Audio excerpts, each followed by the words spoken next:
What's good, y'all? Welcome to my review for this week's episode of Tokyo Ghoul Re-End. I am left once again speechless. Period once again went above and beyond the Call of Duty was of. Now, I'm not saying that in terms of adaptation, because like I said, my review last week, which was over 40 fucking minutes, so if you guys want to see me talk about TG for 40 fucking minutes, go check that out. It's pretty good. I made a lot of comparisons, the mangas, like I said, that episode depth to the last few chapters on the manga I read, so made a bunch of comparisons and everything, and yeah. So if you just want to see me break my record for probably longest video I've ever done on a single anime episode review, check that out at 40 minutes. I still can't believe we're talking about TG for 40 fucking minutes. I mean, that has to be a record for me. Anyway, so like I said, starting here, I'm back to being an anime only, which I've been, throughout Re, except those last two episodes. I was like, yeah, I'm a manga reader now, baby. Yeah, from here on out, I'm back to being an anime only. Now this episode. I did know a little bit about this episode beforehand because I saw some article about what happened in this episode. Well, at least when this happened back in the manga, I heard about it. So I kind of knew a little bit, but I didn't know exactly how it went down or anything. So yeah, I'm back to being an anime on that, and that next episode preview. Ooh. The return of Rize! Rize's back, baby. I'll discuss a little bit more of that when we get there. But, now when I said this episode went above and beyond the Call of Duty, I'm talking about the voice acting, because, dear God, I swear to everything that is holy, this has some of the best, this is the best voice acting of the series. This has some of the best voice acting of the series, and this is probably the best voice acting I've heard all year. And that's saying something coming after Hiroaka and TG and Attack on Titan. That's saying something, especially with their dubs and other stuff. I am very curious how Funimation's going to dub this when this episode gets done, because I'm very curious how they're going to handle it. How they're going to do this, what's his name? Michael, the guy that voices Sebastian. He also in the Funimation in the English dub for Black Butler. He voices Kiyama in the English dub TG. I'm curious if he's able to match that. I have faith in them because Funimation, they pull out some killer dubs. So I'm wondering, can he recapture that? We'll have to wait and see. I mean, he did a pretty decent job when he was, with Ida back in season 2 with, the whole Stain arc. So I have faith in the man that he can, get to this level. But, oh man, is that man got some stiff competition? Seriously, like if the Crunchyroll Anime Awards this year have like a voice acting category, TG better be nominated, and it better fucking win, because goddammit, say what you will about the adaptation work, you gotta admit that voice acting was fucking awesome, man. I don't care if you say this anime sucks, because it's a terrible adaptation because it doesn't adapt the manga 2,000%. You gotta give him props for that. You gotta give the voice actors props. Don't come at me. That voice acting was fucking phenomenal. Anyway, so let's get to this week's episode. So we start this episode off. We see the Kakuja kind of coming out of its hole. Now, we still didn't get that cool shot that ended the final chapter I read, where you just see like the head of it. We never got that scene, which I'm a little disappointed by. But hey, we got the found footage stuff back in. So we just see kind of coming out of this hole. We see Mutsuki just walking aimlessly through this tunnel. Comes out. She's then met by Fruta. She's like, "Hey, thank you kindly, Mutsuki. The team you were in charge of will create and turn Kaneki just like this. Thank you, good sir. You have done a phenomenal job. So, how does it feel turning your sensei into a monster?" "Who is a monster? I'm not a monster, but Kaneki sure is." And Fruta just Mutsuki just falls to her knees, and she's like, she's done. She's like, what? Mutsuki is officially broken at this point. If she was not already mentally broken by that point, she is now. She wasn't broken by whatever God knows what to whatever God knows what Torso did to her in that cave, or whatever Fruta did to her. She is gone completely broken now. She's now broken completely. Anyway, so then we get back to where we were in the first episode, where we had like all those shots of different characters kind of like staring at Kanaki's new Kakuja and just like, what the fuck. So we get pretty much like a bunch of repeat shots, where then we see the found footage stuff. Which, remember, I said last week that there was like the final chapter had a very found footagey vibe to it. Now, it wasn't a complete one-to-one like it was there, but they pretty much did the found footage stuff, which I was glad they put that back in, because I really dug that found footage kind of style that Ishida went with that chapter. So I'm glad that Perry put that back in there. So that was cool. You see just these shots of the Kakuja just mowing down people, and just with the found footage, it was with the found footage, type of film they did, perfect. We get to the news, and dude's like, oh yeah, this Kakuja is kind of fucking up Tokyo, Japan, so yeah, somebody take care of this, please. so we then head over to Dr. Kano. He is paying tribute. He's paying funeral, where he's then met by Koro, and he's like, I was hoping I would pay my respects in peace. And so she then grabs him with her Kagane, and she's like, you will atone, you bastard, you will atone for your sins. And he's like, I have nothing to atone for, since I don't have anything to regret. And he says, I envy you, Koro. I am not kind enough to hate anything. And then blows his fucking brains out. Shots and shoots himself in the head, falls down.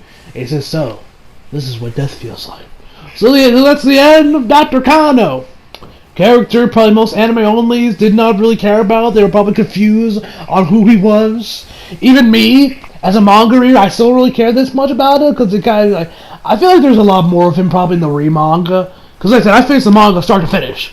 And so I'm sure Dr. Kano probably has a bigger involvement in there, because he does say that while he's talking to Koro right before he shoots himself, he says that since that what happens with the ghouls of the Washu clan were hiding are now coming out to the public light, ghoul research can finally go ahead, and people will realize how much ghouls can help in the medical field, which is very interesting. So I'm definitely curious about that, what Dr. Kano meant by that, which will probably get explained furthermore in the manga whenever I get around to finally reading it. Anyway, so then we head over to the CCG. They're all working on their laptops when they find out that Dr. Kano was dead. They found his corpse, and they're like, oh great, our intel's dead. Fuck. And so Madare says, oh, insurance will come in after Kano's day. He's like, what are you talking about, sir? Well, if I know, ask Najiska. Of course, mentioning Hide. Okay, but first, I ask, where the hell is Takizawa? Did he die sometime off screen? Because, he was a ghoul investigator turned ghoul, and yet he is not in this episode once. I was I didn't know this until after I watched the episode about to start recording. I was like, oh yeah, Takizawa wasn't anywhere near so. Did he die sometime between there off screen, or did that happen in the manga? Did he run away? Was he in the manga, but Perry just decided to cut him out? Where'd he go? Well, maybe he'll be in next week's episode. I don't know, but I kind of find that kind of hilarious that Takizawa was nowhere to be found. Anyway. So as we see this girl run, and she says I am Kano's assistant, Nishio, and I kind of looked at her a second then before I realized, oh shit, that's Kimi. Yes, Kimi is back. She has made her debut, and she was actually working for Dr. Kano as her assistant, creating ghouls. Okay, well, okay then. So we see her crunching some numbers. And we see, so she's up there helping them out, trying to figure out with Kaneki. We then go back to Toka. They're just watching. They just seeing his new Kakuja just sitting there. And Irio, Irio. I forget. I didn't say how you pronounce it. I forget it. So she comes up and do it, which is the first time we've seen her in a while. I think we haven't seen her since what? The first half of season 3, I think. It's been a while. And she's like, oh, Toka, you're more feminine now. Hey, and she said, Toka said, hey, how's Uta? And those other guys doing, oh, acting like clowns. A real knee slapper there. Anyway, So, she's like, oh yeah, Kaneki, the whole reason he's like this was to prick you guys, like, and like, because now, like, behind her, there are, like, members of, like, Kaneki's, like, I guess, order or, like, group. But they might as well just be mindless sheep at this point, because, she's talking about, how he is here, that he did this for you guys to protect you. He killed innocent people, whether or not they were innocent or guilty. He killed hundreds. And, people and like, mindless sheep, they start agreeing with everybody, like, yes, the dogs killed my siblings. They killed my child. Yes, our king, we must bow. We must behold, witness its glory. Our king, before Skiyama just screams, stop! And, oh my god, I'm not even trying to, like, do my own little, like, try to sound like, because dear God, there's no way I can reach like that. My God, I swear to God, Skiyama did not get a raise from Peria after this episode. Shame on them, because I would be like, I am tripling your salary. I am tripling your salary after that performance. I am tripling his salary after that point, because dear God, his performance was fucking phenomenal. Like I said, Michael got some stiff competition over there when he has done this. So I hope you're ready, brother. I hope you're ready, because you got some mighty big shoes to fill right there in that scene. But I'm sure he can do it. I'm sure he can do a damn good job on his own. But we'll have to wait and see on that when that episode airs of the dog. Anyway, so. So he says, how Kaneki always cared about humans. He always loved to read, but he can't do that anymore. He can't drink hot coffee. He can't hold his wife. He can't hold his own child. And, some of the other guys say what they wish they said to Kaneki. Like, Banjo says he wished he relied on him more. Hinami wish she could, properly thank Kaneki, and Toga said, he still needs to come up with a name. I was never good at language arts. And Skiyama actually offers to name her, so that scene earlier on where Skiyama was, saying, had a bunch of names planned out, they kind of put that back in here, too, but not to the same extent, but I'm glad that you put it in anyway, so thank to you on that, Peria. And so Togashi starts crying, and they all agree. And then we get back to Kimi. She is telling them, that Kaneki is somewhere in there. That if they take him out, the Kakuja will start to decay. Although they say Kagane, but it's actually a Kakuja, so I don't know why. I don't know. Maybe that's just the scripting or something. I don't know. Anyway, that way the Kakuja will then begin to decay, and they're like, how long will it do naturally? Madara asks, this is just estimate, but 200 years? Well, shit. Where then someone says, Mr. Madara, do you need to come downstairs? What? What the hell is going on? Then they are, right before they actually, Hide actually met with Amon and Akira. They asked her, he told him, where is he? He has since get a voice modulator. He first started, there we go. We're back to the now. I'm still not gonna say exactly the exact reason what happened to Hide, because like I said, I'm not even completely sure on that. But I'm pretty sure next we might shed some light on that maybe next week. But if they don't, I'll tell you guys then, in case you don't already know. So even then, I don't even know the exact details. But this seems like the most logical conclusion of what happened with Hide. Anyway, so she asked her she asked her, or Akira asked her hey, why were you in that costume? Dress up as a scarecrow, because he wanted to find people that would maybe help Kaneki, and he wished he did a better job, so Kaneki didn't end up like this. And Amon asked hey man, why are you doing this for him? He's like, oh, because I like the dude. Do I need any other reason? I'm like, come on man, you like the dude? Come on, it's your closest friend, man. Come on man. Oh, I love Hide. Anyway, so back to where I was. So Madara is then met by Hide, Amon, Akira, and pretty much everybody else earlier after, Hide kind of showed up. He was like, hey, Toka! How's it hanging? So Hide asked, oh yeah, since you guys you need to get Kaneki out of there, why don't we team up with the ghouls? And he's like, you sure someone's team up with the ghouls? Yes! What? Nani? Yes! You want us to help out you want us to work with the enemy? Yes! And and they're like all arguing, like, work with ghouls? What? Nutty? You want us to work with fucking ghouls? What is wrong with you? No, just call you mess up your head while you were MIA, brother? He comes out, he's like, what happened to the leader? Arima. And like, oh yeah, he's dead. His whole goal was to create this, so he did all under our noses. And then Amon shows up, and she asks, and they all Amon asks her that, or Amon asks Uri that what is the top priority for investigators? He says, to annihilate ghouls. And he says, wrong. It is to bring peace. Whether or not the CCG has done a decent job of that, I'll let you guys be the judge of that. But anyway, after that, they all the ghouls throw off their masks, and they're like, and right after they're like, still like, but our pride is CCG as a CCG. Then Toke's like, our pride, really? And they all throw off their masks, and she says, it's worth as much as shit. And after a while, and after like literally, Psycho was the first person to raise up her hand to like, I'm working with the ghouls.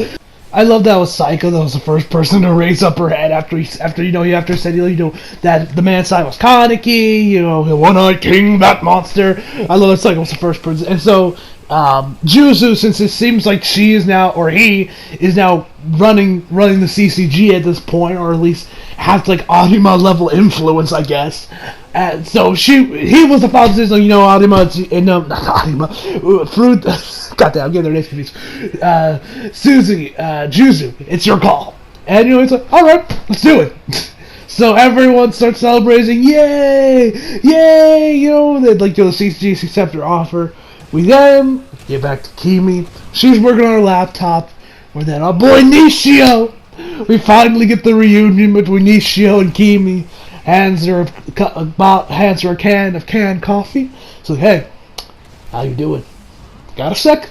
So Kimi opens her drink, and Nishio is like, so I've been looking all over for you for all this time. What were you doing with Kano? And she's like, I wanted his knowledge. What were you going to do with that knowledge?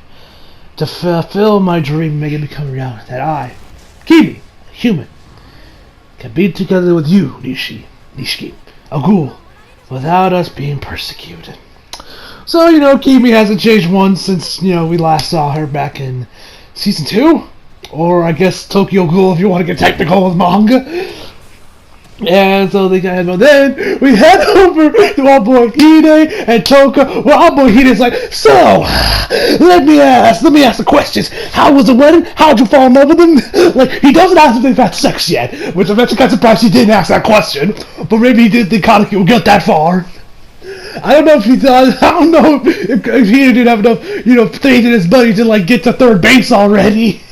Or not, but he doesn't ask, have they done the deal? I don't think he even knows if she's pregnant or not.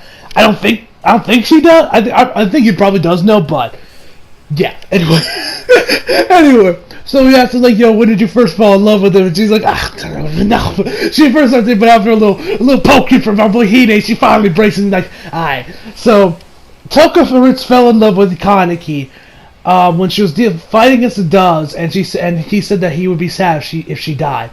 Which I'm assuming what he means by that is the time when Toko was facing off against the doves with Hinami and Yoriko with the whole stuff with Mado and Amo back in season 1 or volume 3 of volume 3 of the manga. That whole arc, which honestly is my favorite arc in TG. Love that arc. Anyway. So that's when I'm pretty sure that's when she means when he first fell in love with her, and of course, there. And then he asks her, like, how was the wedding, did he give you a ring? He's like, oh yeah, about the rings. And then it hits Toka like a ton of bricks. Ring! I gave him a ring! Tells Amade, Kimi that about, that she gave him a ring, the other ring that, his father had, that her father had, that she has the other one. And so, like, metal detectors, but they're like, but we don't have enough metal detectors. Shit. And then Tsukiyama, just calls up his dad, and he's like, okay. Then his dad calls up the fucking Prime Minister of Japan. First of all, how does he know the Prime Minister of Japan? I mean, I know from season 1, or at least the first half of the season of Tokyo Ghoul, that we know that Tsukiyama's family is very wealthy and probably has some, that they're well loved. They live in like a big mansion. They have tons of butlers and maids. So they probably have some influence and they probably have some connections, so I guess that's how they know the Prime Minister. But he calls up the Prime Minister and asks for a shit ton of metal detectors, and bam, there they are, stacked on tables, and you're like, how the hell did you get this in so quickly? I called in a favor. Alright. Really hope this doesn't get out. So he leaves, and then, Uri tells him, thank you, and I love what Tsukiyama's dad said. We're all Japanese, at least. I love that Ishida put that in there. Because, it just shows that, look, man, we may be humans and ghouls, but we're all the same destiny. We are all Japanese. So, a little bit, I guess you could say, national pride there, which I thought that was pretty cool. So I like that scene just show, like, look, man, we may be humans and ghouls, but we're all cut from the same cloth. We were all born here, man. We're all Japanese. I like that little thing. So they all get the metal detectors. That's when they find. Then that's when so they're kind of like searching around. Where Kaneki's cockroach just starts to I guess wake up a bit, and then starts spitting and starts about to start moving. And they're like, oh shit, we need to tell her what tree. And Kimi says, no, keep them going because if cockroach grows, because if cockroach starts moving again, it's just gonna go fire. It's just gonna go crazy. It'll grow several times longer in a few days. So, excuse me, this is our last chance. This is our last chance to get this done. So, the headers. So then it's like cockroach literally starts spitting out pretty much imagine like Spider-Man Web of Shell. When the game when the symbiotes take over and you just have those mindless zombie type of guys that are mixture between black and white. They are kind of the fodder vills, the guys that do that are just, while they're huge in numbers and are not very strong and can be easily taken care of. That's what these guys were essentially. And this is the feeling. These would be the fodder carriers that you make quick work of, but they have so many huge numbers that they make it a pain in the ass to get to your next destination. So the investigators are taking care of that, while the ghouls and the Quake Squad are taking care of use the metal detectors to find Kaneki. So then Uri finds Muski's eye patch, and then there's Muski, and so he's like, oh, and then Muski starts going in for the attack. First, just aims at them both. They both manage to dodge. Then she makes her attention over to Psycho. Uri manages to block one for attacks, and she transitions over to Uri, where she says that I am to blame. I turned Sensei into this. It's all my fault. Before going after Uri, Psycho manages to block one of her attacks and comes right in there. And she's like, if you're going to stop me, you're going to have to kill me. And so all Uri does is move Psycho out of the way and gets stabbed right through and gets impaled right through with her Kagane. And I was like, no! Because I was thinking Uri was probably going to die here. Seriously. I was like, come on, man. Come on, Ishida, man. Don't kill one of my favorite characters, man. Come on, man. I know you love your tragedies, but come on, man. Have some mercy, please. Please! Thankfully, our boy Uri is still alive. Thank Christ. Anyway. And she says, I'm still not going to change. I'm this is what I've chosen. And Cyrus, if this is what you're chosen, why do you look so pained about it? Her Kagane disappears, falls to her knees, says, I should have died when Torso kidnapped me. I should have died when I went through the Quink's surgery. I should have died. And that Kaneki, that Heise from the start. Oh, this was actually a little bit before. Heise knew from the start that she was a girl. That he was a girl, I should say. And he told, I think she said, it was, he told a kind lie. Well, I told a lie to protect myself, which I'm sure the manga probably makes more sense, probably just about it probably goes into far more detail than the anime does. Because, like I said, the first time they pretty much just, swept the whole transgender thing under the rug. It didn't bring it back to right here where they're yes, Mutsuki is indeed a woman.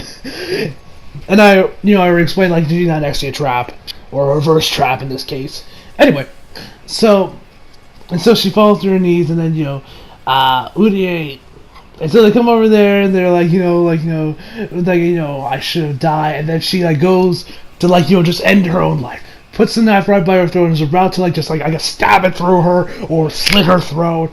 Uri stops her. Says, we want you to live.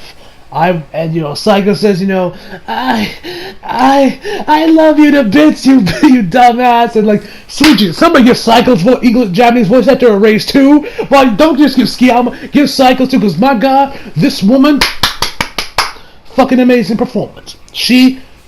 Oh my God, that performance was amazing. Anyway, so they hug it out, they're crying like